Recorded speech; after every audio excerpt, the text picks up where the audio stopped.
We worked our way through Eitan Katz's whole album live in Jerusalem. That was a reprise of his song, The Elul Nigun. How's everybody doing? Let's light up the darkness as we gather to do a bit of beautiful learning on a Wednesday. Man, Shabbos is almost here once again. Who is with us as we set out to learn page 36 here in Tractate Beitzah? Yehudit saying Erev Tov, Nina, Sal, and everyone from Florence, South Carolina. I thought about yesterday's class, and especially you, Sal, when I was grazing through a tub of olives today. Casual eating, not a fixed meal. Sharon in New Jersey, Stephen in New Hampshire, Gwen in Michigan, Melissa in Great Neck, New York, Renee in Indiana, Paul in Chicago, Sue Strauss in the house from Chicago, Carol in Cleveland, Stephen in Oklahoma, James in Indianapolis, Patrice in Utah, Bill in mid-Missouri, Belle in Texas, close to one grandchild. May the child, what we say when somebody's expecting, may the child come at the right time, meaning may it have great mazel, may its stars be aligned to have a beautiful, super long, healthy, and productive life. And we say amen. Today's episode of AT Daily is sponsored by Spencer Ehrman, who sent in a beautiful dedication. This dedication is to assist elevating the neshama, the soul of my father, Shalom Lazer ben Harav Getzel ve'Esther, who left this world on Simchas Torah last week. Baruch Dayan Emes, so sorry to hear that you lost your father last week. Spencer, may his memory always be for a blessing. Spencer continues, I would like to dedicate the class on either, You know, I got into the meat of the dedication and I must have skimmed over that he wants to dedicate it Saturday night or Sunday. I take it back. We're not dedicating today's class to Spencer's dad. We'll do that on Saturday night or Sunday. Sorry about that. Okay, I wanted I mentioned this book a couple times recently, The Secret Life of God by Rabbi David Aaron. And I mean, I read it a really long time ago, and I just remember how profoundly moved I was by it. And it's probably, 20 years ago, I think I read it. I mean, right at the beginning of my Jewish journey, at least 15 years ago. And I didn't realize, I mean, I've talked with Rabbi Aaron many times. I interviewed him when I was in Israel. He's been on my show a couple times. And I really love hanging out with him and learning from him. But I guess I didn't realize how much certain teachings that I read in this book have become like core teachings for me. So you've heard me often talk about, hey, we are souls. We have bodies. We are souls. We came into this world with a mission. Here, Rabbi Aaron talked about finding out what your mission is. There are certain ways that we serve God that are common to us all. And these ways are not unique to any of us. They are the highways of life. You can't get anywhere unless you get on those highways. These are the things we do in public life. This is going to our jobs. This is doing what we do to serve our community, our family, our nation, etc. The things we all do. You can't get anywhere unless you get on those highways. However, once you get on the public highway, suddenly you will see a sign that says, David, exit 3 miles left. His name is David. And that is where David turns off to continue his journey to fulfill his mission. Now, Jan, who is also on the highway, sees David get off and she feels a little jealous. Lucky guy. He found his path. I'm not sure what my path is.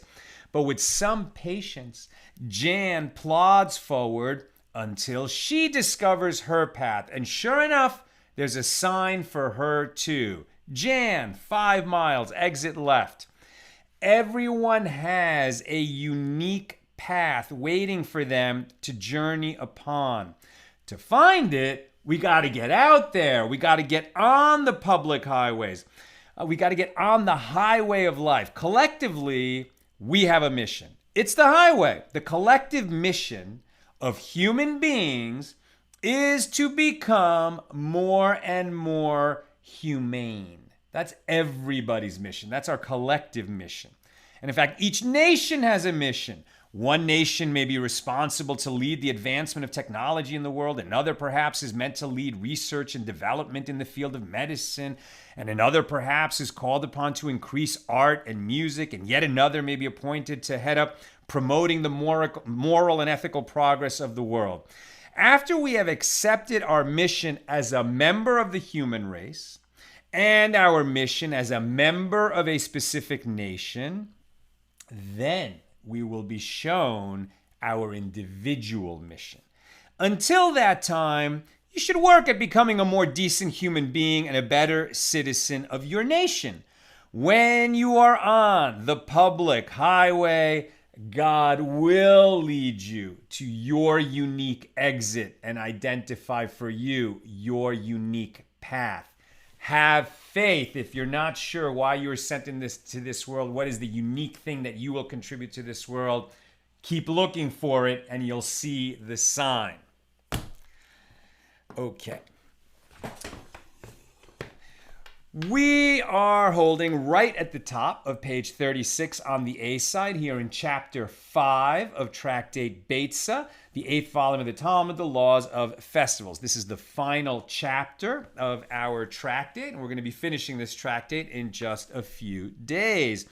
We're continuing the commentary on yesterday's Mishna, the first Mishna of chapter 5, which said that one may lower produce, which had been laid out on a roof to dry, into the house through a skylight on a festival in order to prevent it from becoming ruined in the rain. And although it is a strenuous activity, it is permitted to do so on a festival in order to prevent financial loss. However, one may not do so on Shabbos. And we started to explore this. The first question we asked yesterday when class ended is how much produce may you lower through the skylight into the house to protect it from getting ruined in the rain? You're not going to be able to eat this stuff, right? Because you spread it out there to dry, to be like grapes to become raisins. So it's not finished doing that. Now you're just taking it out of the rain to protect it. So you would think it's muktzah. It's not it's set aside from use on the festival. You shouldn't be handling it. But the sages are allowing you to do this just to protect it from financial loss. But how much? If your roof is covered with 100 sacks of this stuff, so much of this produce that you left out there to dry, can you lower all of it into the house? No. It seems like it's going to be 4 or 5 sacks. And we're learning that from the law that on Shabbos, if you have extra guests coming and they all want to learn Torah together and you need place for people to sit, so you can move 3 to 5 sacks of produce just to make a space for them, but you can't clean out your whole storeroom. And then we started asking, well, I mean, if you're moving sacks to make room so that people can sit in a Torah lecture, and so it's for the purpose of fulfilling the mitzvah, the commandment of Torah study, okay, you can move some sacks, but here there's no mitzvah involved. You're just saving this guy from financial loss. So should we really allow him to do this on a festival? Or maybe since it's on a festival and not on Shabbos, we should actually allow him to move more sacks than we would otherwise allow on Shabbos, because on Shabbos, everyone knows the laws are very strict. If you allow him to move 3 to 5 sacks, that's all he's going to move. But on a festival where everyone knows the laws are more lenient, if you allow him to move 3 to 5 sacks, maybe he'll take advantage and move 10 or 20 sacks. And so we shouldn't allow him to move any at all. Or they're going to understand the difference.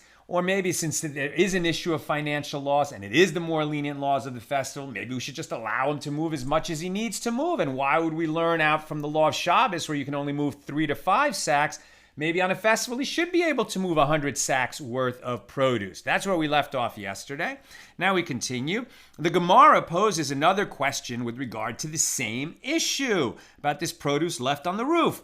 We learn elsewhere at the end of the Mishna cited above concerning clearing out sacks for guests in Torah study.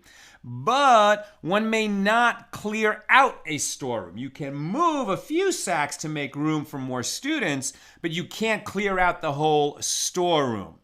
And Shmuel said, what is the meaning of but not a storeroom? It means one may not finish clearing out the entire storeroom while clearing out a few sacks, because you would expose the entire floor of the storeroom. And the reason for this, the reason that this is prohibited is lest one come to level out depressions in a dirt floor of the storeroom, which would constitute a biblically prohibited labor, leveling out the furrows and dents and little craters in a dirt floor. That's like filling in holes, and that's the prohibited labor of filling in holes, which is a part of construction, right? And so that's why they wouldn't want you to clear out the whole storeroom, and then you'd see the floor is not smooth, and you might come to smooth the floor, or you might, as you move all the bags out, smooth the floor as you go. So they're just not going to let you clear out the whole storeroom.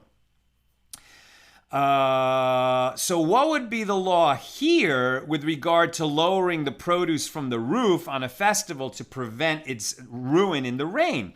Is it also prohibited in this case to remove all of the produce from the roof? Because thereby you would expose the entire floor of the roof, and you might come to level out the floor of your roof. That's the question. So are we going to learn from the fact that you can clear out a few sacks from a storeroom, but not all the sacks, that therefore in the case of lowering produce from the roof through the skylight, for a different reason, not to make room for people to learn Torah, but just to prevent financial ruin of all the produce up there, are we going to learn out that a few sacks, yes, but not all of the sacks from the same law? And the Gemara is going to specify some possible arguments as we work this out. Well, perhaps it is over there in the case of Shabbos and clearing out the storeroom that it is prohibited to clear out the whole room because punishment for Shabbos desecration is severe. But on a festival, which has a lighter punishment for desecration, it would be acceptable.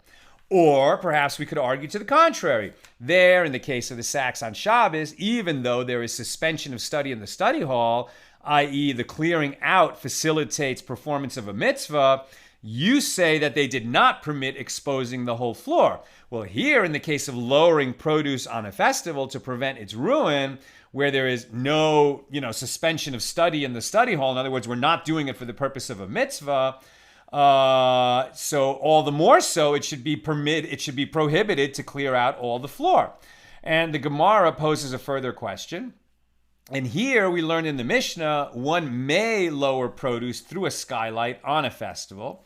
And Rav Nachman said, well, they taught this law only with regard to the same roof. In other words, only if the skylight in question is in the same roof where we want to lower the produce, where the produce is located. But to carry the produce from one roof to another roof, so imagine a row of townhouses, right? And there's a definite border between one roof and another, but it's easy to walk from one roof to the other. You know where one roof begins and the next one ends, but it's easy to cross over from one to the other. And let's say I have produce on my roof and I don't have a skylight in my roof. My neighbor has a skylight, and he's like, yeah, sure, you can lower it into my upper floor and protect your produce. Am I allowed to do that? Can I move the produce from my roof to my neighbor's roof so I can go through his skylight? That's Rav Nachman's question. So perhaps they taught this halacha only with respect to a skylight in your own roof, but to move it to the neighbor's roof, it is not permitted because that would involve too much exertion to be permitted on the festival. And this ruling is actually taught that way in a Beitzah. One may not carry from one roof to another roof even when the two roofs are on the same level and there is no extra effort of lifting or lowering the produce while transporting it between the roofs. So in fact, you can't do that. You can't transfer from one roof to another. And so the next question that arises, well, there, in the case of moving sacks on Shabbos to facilitate people studying Torah in the study hall, what is the law? May the sacks be moved from one roof or house to another for this purpose? Perhaps all the more so they may not be moved on Shabbos because Shabbos is more severe than a festival. And we just learned you can't move produce from one roof to another. So maybe you can't move sacks from one storeroom to another, from one person's storeroom to another person's storeroom. Or perhaps it can be argued to the contrary. It is here with regard to a festival that it is prohibited to transfer from one roof to another because a festival is regarded lightly by people and they might consequently come to belittle it. But on Shabbos, which is severe in people's eyes, and they will be careful not to do any more than whatever leniency you give them, it would be acceptable to transfer some of these sacks from one storeroom to another. Or perhaps it may be argued, well, if here in the case of clearing produce from one roof, when there is the issue of loss to the produce, financial loss because it's out there in the rain, you say he may not transfer from one roof to another, then there, in the case of moving sacks on Shabbos for guests who are studying Torah, when there is no issue of loss of produce, is it not all the more so prohibited to move from one storeroom to another? These questions have been asked, they have not been answered. And now the Gemara presents yet another dilemma. Here, with regard to bringing produce into one's house from the roof, we learned in a Beitzah, if there is no skylight from the roof to the house, necessitating another method of moving the produce out of the rain, he may not lower them by means of a rope through the windows, nor may he take them down by way of ladders. You can throw them down through the skylight. You can't carry them down a ladder. You can't lower them with a rope. We asked that yesterday, and here's the answer. There, with regard to moving the sacks on Shabbos, what is the law? May they be moved by ropes or using a ladder? Perhaps it is only here in the case of moving produce out of the rain on a festival that it is prohibited because produce left on a roof does not entail suspension of a mitzvah like Torah study in the study hall. But on Shabbos, when there is the possibility of leaving the sacks in their current location, which would lead to there won't be enough room for people to study Torah who would otherwise study. So there it would be acceptable to remove them via ladders or ropes. Or perhaps it can be argued to the contrary. Here in the case of the produce on the roof, when there is an issue of loss of the produce, you say it is not permitted. There, in the case of clearing out sacks on Shabbos, when there is no issue of loss of produce, financial loss, should it not be all the more so prohibited to lower them via windows and ladders? And to all of these questions, the answer is teku. Let it stand. These questions were asked, but they were never resolved by our sages. The law itself, however, stands. You can lower produce out of the rain through the skylight on a festival, but you cannot do it on Shabbos. You can lower it through the skylight, but you can't lower it with a rope through the windows. You can lower it through a skylight, but you can't carry it down a ladder. And that is where the law was left. And you can clear out the sacks, but you can't clear out all of them. And how much produce can you bring in out of the rain? Did we ever get an answer to that? It seems like it should be just a few sacks, like the case of the storeroom on Shabbos, but it was never defined. So we're not sure how much produce you can lower out of the rain. It just says the sages permitted lowering the produce from a roof on a festival. They allowed it to be done only through a skylight. You can't do it through a window by means of ropes, nor lower it on ladders, nor may one transfer the produce from one roof to another, even if they are on the same level. But how much? It would seem like probably... See, if a storehouse is filled with produce or grain, one requires the space for studying or to offer hospitality to guests. It is permitted to remove the sacks of 3 sa each, a volume of 3 sa each for each guest. However, one may not clear out the entire storehouse. Are we extending that to the produce on the roof? Maybe. It's left unresolved. We're not sure.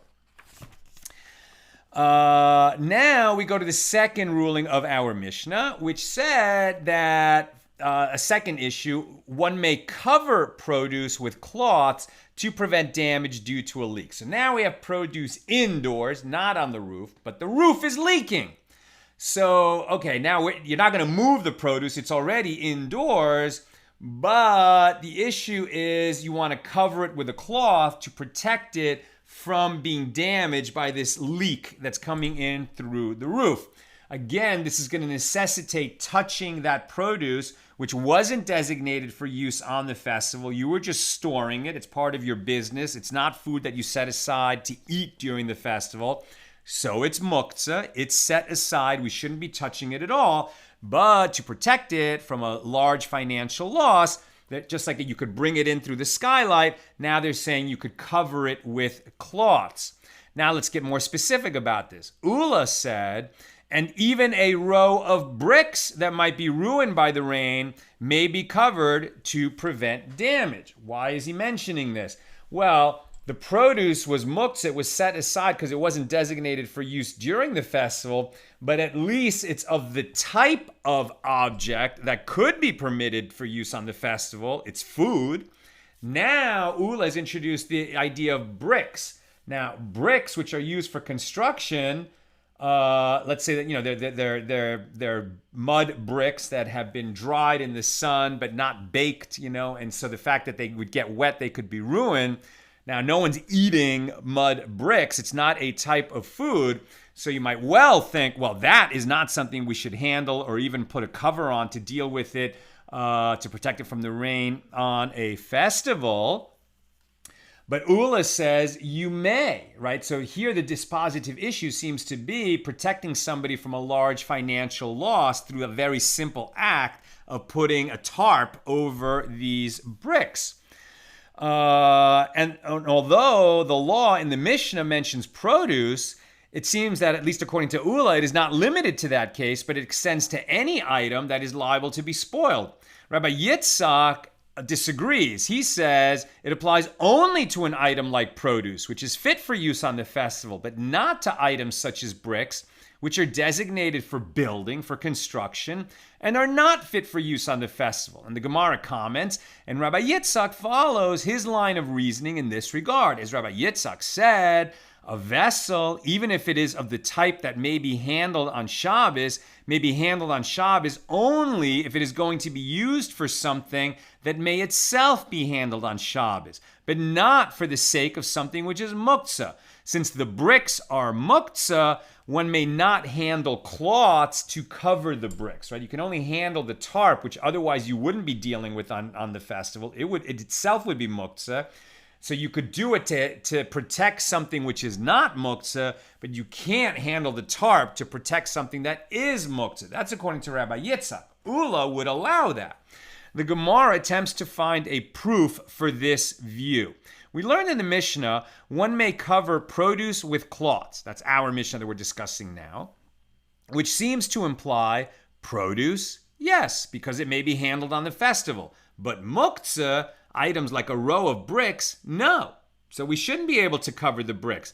The Gemara rejects this argument. This is no proof, as it is possible that the same is true even of a row of bricks. How could a row of bricks be something that it would be permitted to handle on a festival? Aren't those only building materials? Why would we ever have cause to touch them on the festival?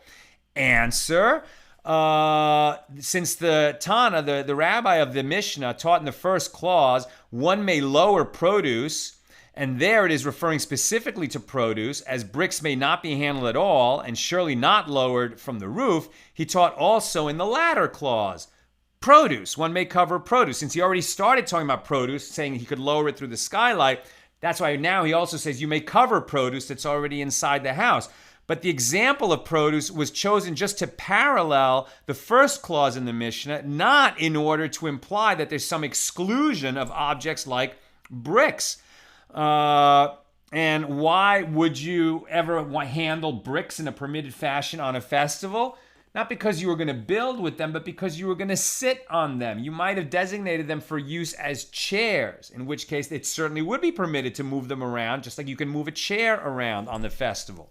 The Gemara offers a different proof. We learn in the Mishna, and similarly, one may cover jugs of wine and jugs of oil. The Mishna we're discussing now said, right, you can lower produce through the skylight in the roof, or you may cover produce that's already indoors to prevent it from being damaged from a leak, and you may cover jugs of wine or oil.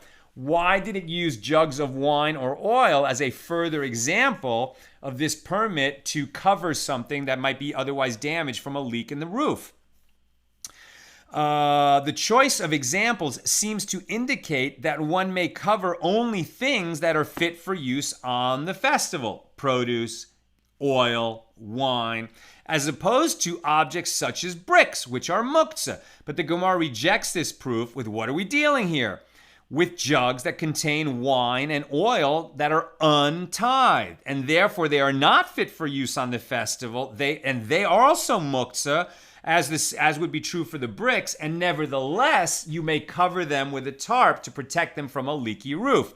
And the Gemara goes further, and so too, it is in fact more reasonable that this is the case, as if it enters your mind that the Mishnah is referring to jugs of wine and jugs of oil that are containing permitted liquids, meaning they've already been tithed and therefore they're fit for use.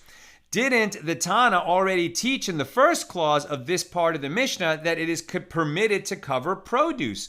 What new information would be added by specifying jugs as well? And the Gemara will go on to say, well, it might be just adding that even though there's very little risk of damage to the oil and the jugs to the oil and wine that are in clay jugs, the fact that any damage could come to them is enough of a reason to cover them with tarps. What is the law? The halacha came out like this. If one has produce on his roof and is concerned that it might be ruined by rain, he is prohibited to lower it into his house on Shabbos, but he may cover it. The Magen Avraham, citing Yam Shel Shlomo, writes that some prohibit covering it on Shabbos, but most authorities allow it.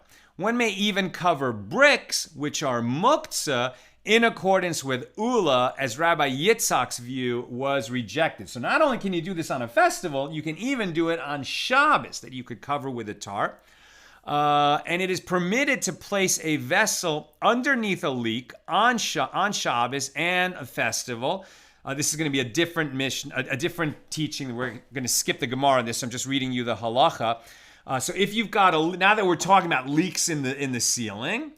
Okay, so one thing was we could cover the produce or the wine or oil that was sitting beneath the leak. Let's say that's not our issue. We don't have a bunch of, produce or oil or wine stored in this room where there's a leak.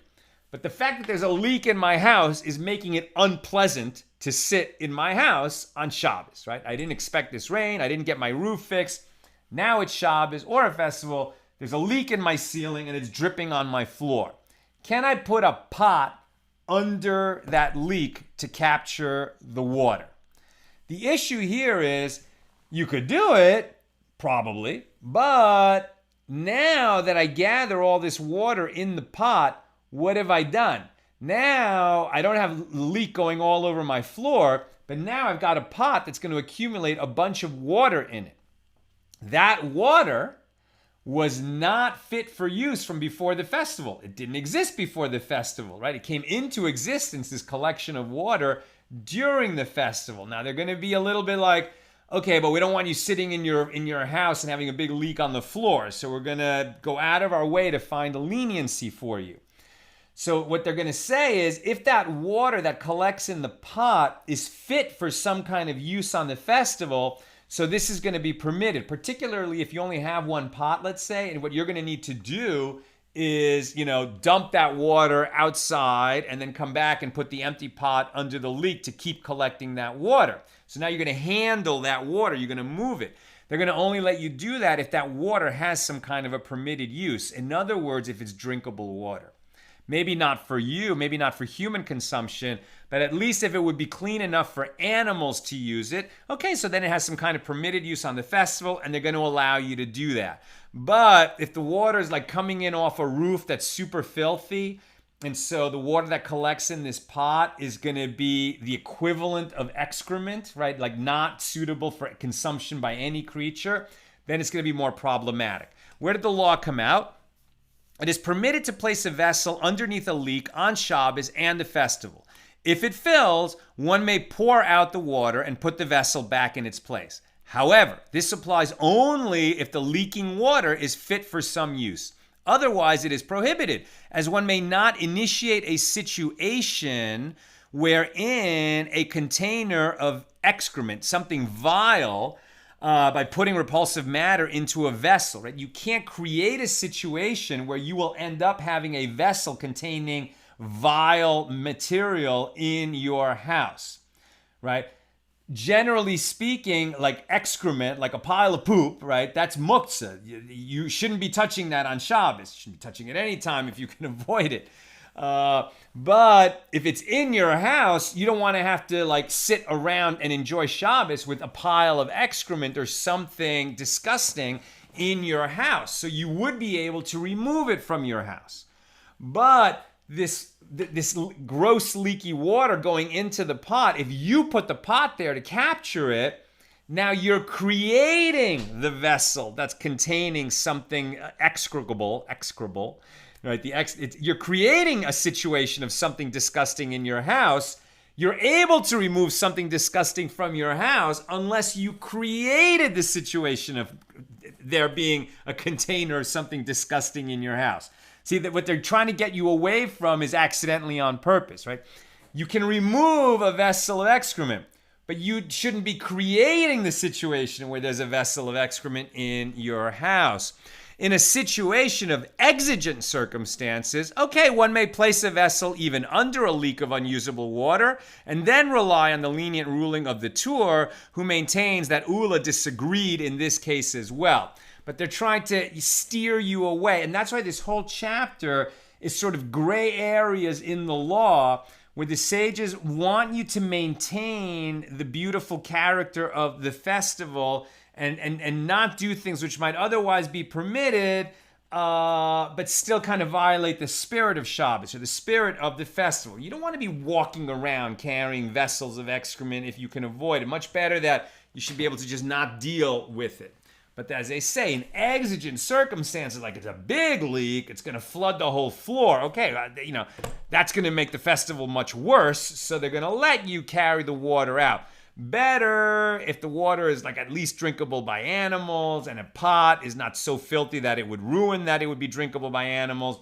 And then at least now it's water that's drinkable by animals. You don't have to actually take it to animals to drink it, but at least you're handling something that is fit for some use on the festival, and therefore it makes more sense that you could, carry it around, get it out of your house, dump it, bring the pot back. More problematic if it's not it's not fit for any use. Skip a little more. Now they're asking, okay, well, with regard to dealing with things that you'd otherwise rather not deal with that might be damaged in the rain. So let's say that you are a beekeeper, whether professional or amateur, but on your property, there's a beehive that you keep there for the purpose of collecting honey from it. Could you put a cloth, some kind of a tarp, over the beehive to protect it from being damaged in the rain? Or let's say that there was some structure providing shade for it and that structure fell, and now you don't want the direct sunlight to come in and shine on this beehive that, again, might be damaging to the bees. So can you put the cloth over it? Issue is, if you put this tarp directly over the beehive as opposed to somewhere above it, which you're not allowed to build a tent, right? So you're just placing the cloth right on top of the beehive. But the problem is you might come to trap the bees inside the beehive. You're trying to save them from being flooded in their beehive with rain or being, heated up in the sun. But when you put the cloth over it, you might come to trap bees inside the beehive. And trapping animals, that's definitely a prohibited labor on Shabbos and Yom Tov, a biblically prohibited labor. You can't do that.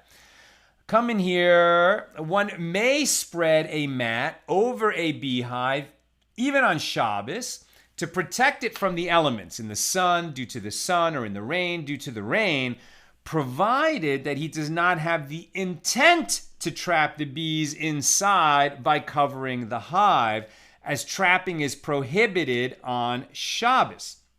A beehive and its bees are not fit for Shabbos use, yet it is permitted to handle a mat in order to cover the hive. And the Gemara rejects this. Well, there too, the reference is to an item that is fit for Shabbos use, as it is discussing a hive when there is honey in it. You can't handle a beehive, but you can, like if you're just, a professional beekeeper and you want to move the beehive from one place to another, so that's a muktzah item. You shouldn't be touching that on the festival. But you can put the cloth over it, and now they're specifying, okay, but this isn't the case where what's inside of it is permitted for use. Why? Because there's honey in it. So here we're learning that actually the honey is not muktzah on Shabbos, and even taking some honey from the beehive is not a prohibited activity on Shabbos. Interesting, because taking honey from a beehive, you might have thought it's like harvesting, but it's not, right? Like that honey is already prepared for use. You're not detaching it from a living plant. Like you can't cut leaves off a tree. You can't cut grapes off a vine on Shabbos, but you can take some honey from a beehive. That is not considered muktzah. Should you have designated that you were going to take honey from the hive? That's a different question. But what they're saying is, okay, so the honey's available for use.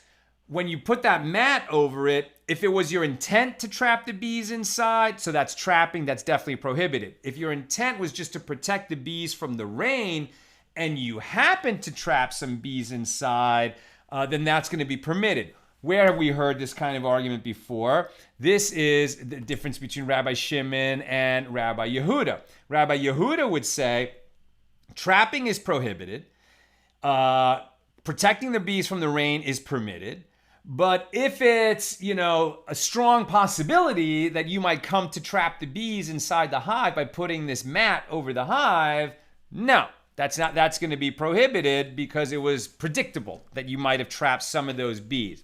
Rabbi Shimon, who doesn't hold by muktzah, would say, unless it's guaranteed that you're going to trap bees, but your intent is clearly not to trap bees, it's going to be permitted to, put the tarp over them, because your intent isn't to trap them, it's just to protect them. That's okay. And particularly if there's any other little holes in the beehive where the bees can escape, then no problem at all. Even Rabbi Yehuda would agree. But where it's a possibility, but not a definite thing that you'll trap bees in that hive, Rabbi Yehuda would say you can't do it. Rabbi Shimon would say you can. Rabbi Shimon will only agree with Rabbi Yehuda if you're just trying to protect them, but in protecting them, it's guaranteed that you're going to trap them in there, then it's going to be prohibited. And that is called, if you cut off the head, will it not die, right? So even according to Rabbi Shimon, where an outcome is guaranteed, he will say, okay, no, you can't do it because the prohibited labor of trapping would necessarily follow. What is the law on this? It is permitted to spread a mat over a beehive on Shabbos in order to protect it from the sun or the rain, as long as one does not intend to trap the bees, and this is in accordance with Rabbi Shimon. Generally speaking, we follow Rabbi Yehuda over Rabbi Shimon, except in the laws of Shabbos. With respect to Shabbos, we follow Rabbi Shimon over Rabbi Yehuda. I am coming to the end, so if you have questions or comments, please get them in.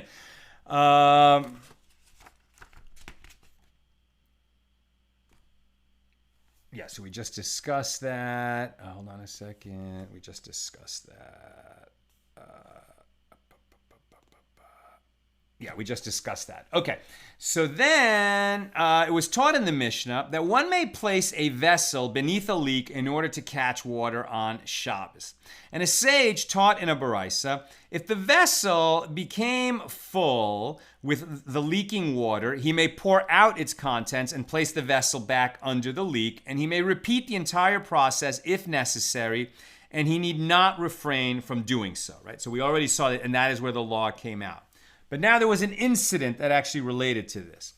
The Gemara relates, Abaye had a millhouse, right? So Abaye had a business where he would mill grain. He had a millstone and he would, grind the grain in it during the week, obviously not during Shabbos or festival. His millhouse once developed a leak in the ceiling on Shabbos. Abaye was very concerned about the potential damage to the millstones, which were made partly of clay and which would become ruined from the leaking water. And he did not have enough buckets to catch all the water without emptying and refilling them. But the water was unfit for drinking, right? We said that if the water is unfit for drinking, you shouldn't be handling it, drinking at least by an animal. But the water was unfit for drinking, and it was therefore muktzah, and it could not be removed. So Abaye went running to his teacher, Rabba, to ask him how to proceed. Rabba said to him, "Go and bring your bed into the millhouse so that the dirty water will be considered like a container of excrement in your living space. And so even though it's muktzah, it may be removed from your presence due to its repulsive nature. And that way you'll be able to empty the buckets and bring them back and keep catching the water and save your millstones from being ruined during this rainstorm and your leaky roof." Abaye heard this ruling, and he sat and examined the matter. And then he posed a difficulty. And may one initiate a situation of a container of excrement? In other words, may one intentionally place any repulsive matter into a situation which will bother him so that then he can rely on that further leniency of removing something that would otherwise be muktzah, and you shouldn't touch it, but you can remove it because it's repulsive and it's in your living space. His mill is not his living space. That's why Rabba told him, put your bed in the mill.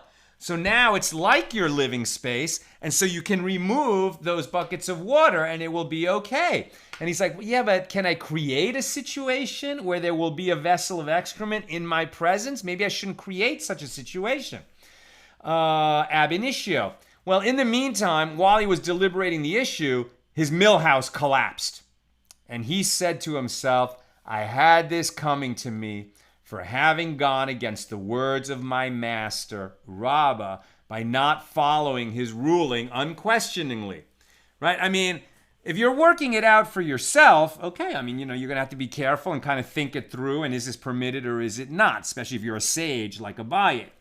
But since he already went to consult his teacher, his master, Rabba, the sage of the previous generation, and he got an answer which would have saved him from loss, from financial loss, he should have said, okay, thank you. And now he's got a ruling that he can rely on with great confidence. He shouldn't have questioned his own master. And in the end, his millhouse was ruined while he was thinking it through rather than relying on his teacher. Right? Not every teacher can give you a definitive ruling. But if you go to a posek, somebody, who paskins, somebody who gives halakhic rulings, and he gives you a ruling, and it's to your advantage, especially that it's to your advantage, rely on it. Why would you question your master in such a situation? And that's the real takeaway for Abaye and for us. All right, let's go to questions and comments. Page 36, questions. Alice. Is this relevant to discuss in a Shemitah year? Okay, so we're in a Shemitah year. So that we have that 7-year cycle that every 7 years, right, when particularly when the temple is standing and we're talking about farming in the land of Israel. So in the Shemitah year, the farmers should not plant any crops.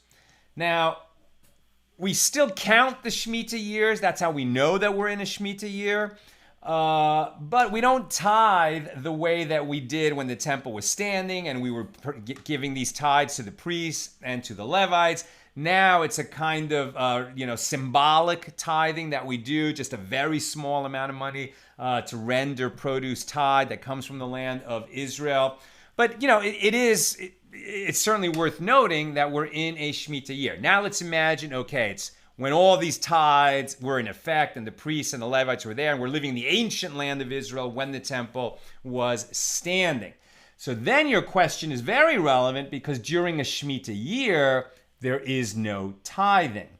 Now, how is it that the farmers don't plant and we have enough to eat? Well, because the Torah said that if the Jewish people living in the promised land will follow the laws of the Torah and be grateful and in awe of God, then God will provide, and there will be bumper crops in the 6th year of the 7-year cycle, so that you won't need to farm the land in the 7th year. And there is some produce that's growing anyway, right? It just kind of grows wild in those fields without being planted.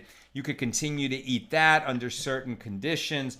But what's relevant to our discussion is that in the Shemitah year, there is no tithing. So produce that would otherwise not be permitted for eating because it's untithed, in the Shemitah year, it is permitted because no tithing is required.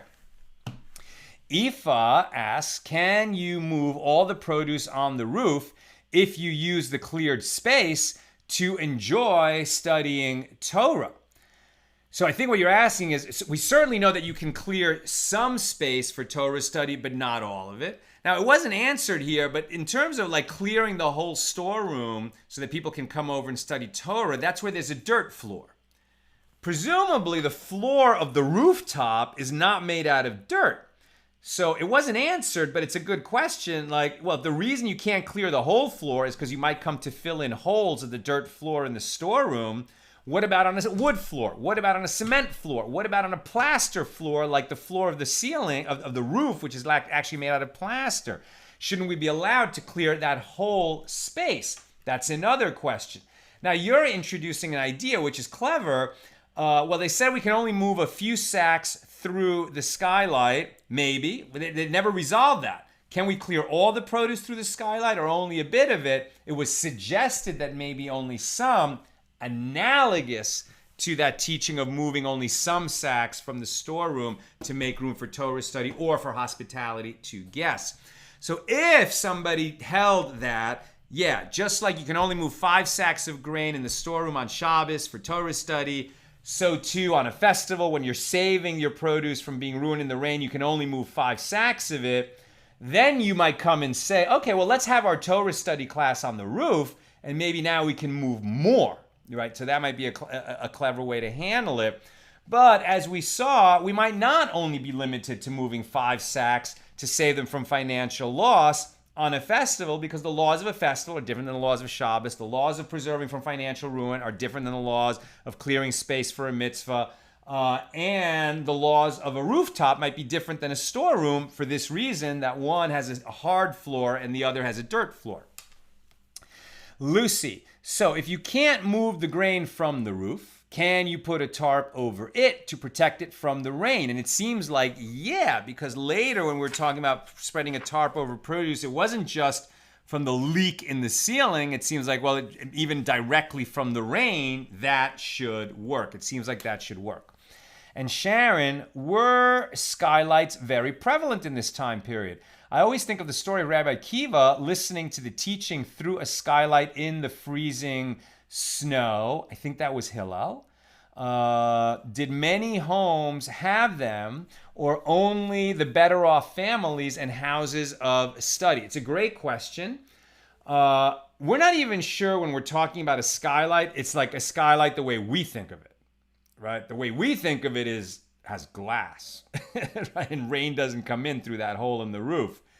But it seems like maybe did they even have glass in their windows? Like we know that the way they close a window was to put a shutter in the window. Like that's not necessarily, just to block someone's view from looking inside. It might be that windows were just openings in the wall and closing them was just closing the opening. And so maybe the skylight is really just a trap door in the ceiling, which they often leave open to let light inside. But if it's raining or something, they would close that door. I'm not sure. I don't have, I don't have an answer ready. I haven't done that research, but I do recall seeing Skylight. There's a note on skylights. Many Roman houses, and probably also similar houses in the land of Israel during the Roman occupation, had a skylight in the center of the hall. This was an opening in the roof underneath which they would light an oven or fireplace, right? So it was an opening so they could have an indoor fire. They didn't have a whole chimney, but they had a hole in the roof so that the smoke could escape. That's also why the roof was vaulted and not flat. And then right in the middle was that hole where the smoke could escape. And as they would place produce to dry on the roof surrounding the skylight, it was easy to lower the produce through it in the event of rain. So it seems like the skylight was literally just a hole in the roof that maybe probably close a trap door when it was raining, but they could easily lower produce through it. I don't think they had glass panes in their skylights. That's what I've got for us today. With God's help, we'll be together again tomorrow, Thursday night at the regular time, 6 p.m. Pacific. Have a great, great night.